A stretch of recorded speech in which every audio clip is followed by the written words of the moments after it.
I'm Carl Weinman in the Hilton Hotel Charlemont in Dublin with Stephen Dowling, who is PMI Ireland's guest and the speaker at a project management event titled Adapt or Die.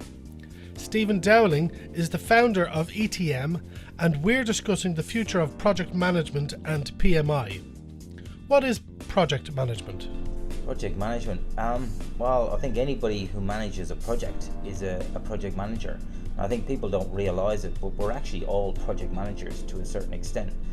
And just I do this in any of the classes I'm giving. I ask people the question, who has project management experience?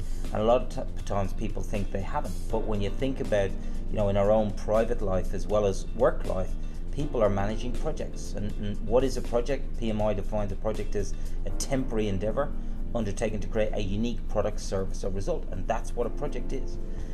So everybody is a project manager, and I believe these are competencies and skills that everybody needs to a certain extent. What is the most significant change coming in the next 5 years? There is just a huge amount of change that's coming in the next 5 years, and I think the average person just does not get it. There's been studies done by McKinsey, the World Economic Forum, basically saying that the change that we've seen in the last 20 years, we're going to see the same level, the same volume of change happening in the next 5.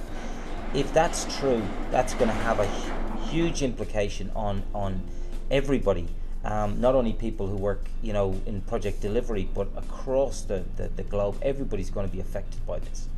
And I think, like I said, I just don't believe people generally get or can appreciate that level of change that's coming down the pipeline at all of us. The PMP is the gold standard of certification in the field of project management. It is the most recognised and sought after project management certification in the world.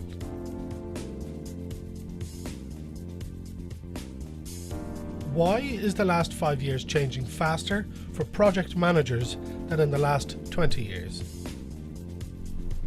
I think one of the big, two reasons probably jump to mind is one, that the rate of technology change that's happening. I think it's just over the last couple of years, it's just gone exponential in terms of technology and the level and the volume of technology change and disruption.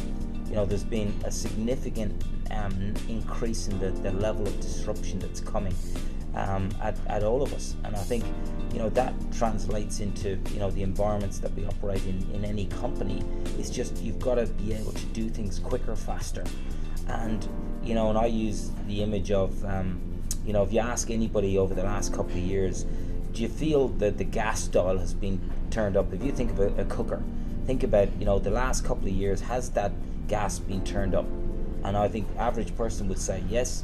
Well, I think it's going to continue to go up, and that's just the nature of the environment that we're all operating in now.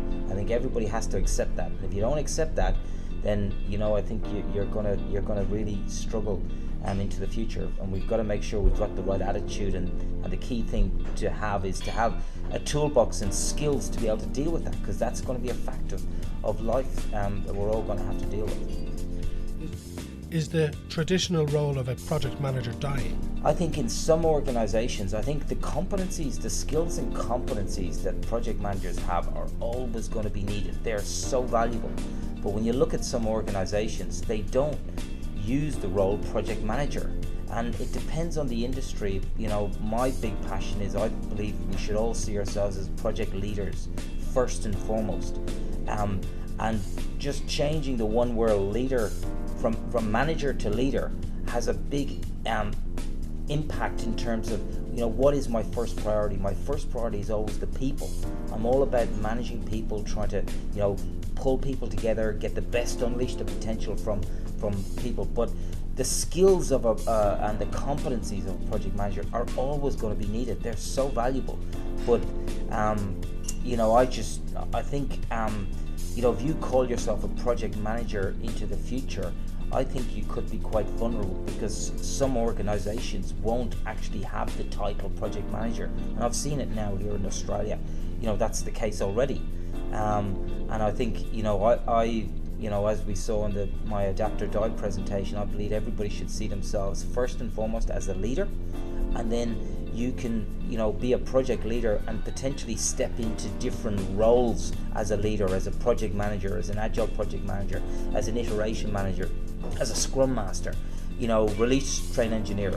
All of those things you can step into depending upon the organization and the environment that you operate in or will operate in. Explain PMPs. The PMP certification stands for Project Management Professional. This is the number one. It's by far the most recognized credential in project management. It's been there, I'm not sure how many there is now across the globe, something like 650,000 credential holders.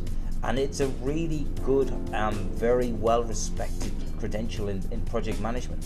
And it's become, it's globally recognized, and now people who want to get jobs as project managers, it's one of the core things is you've got to have a credential, and this is really the number one that's out there in the marketplace at the moment. It provides a lot of value to people if they've got it on their CV. Who are going to need project managers? Well, I think, like I said earlier, I think every organization is going to need those skills. Those skills and competencies are going to be needed, but it's like I explained again in our Adapter Die presentation, it's fit for purpose approaches. You've got to use fit for purpose approaches for what you're doing. So traditional project management is a certain type of approach, and I believe that has its limits now in terms of the future, given the rate and the pace of change. Just having those core standard skills and competencies are now no longer good enough. Having them in your toolbox, you need to have all of the areas of the principles and the practices of agile and lean are becoming so much more important now to be able to use the right kind of approach for the types of projects that you're doing and you're faced with.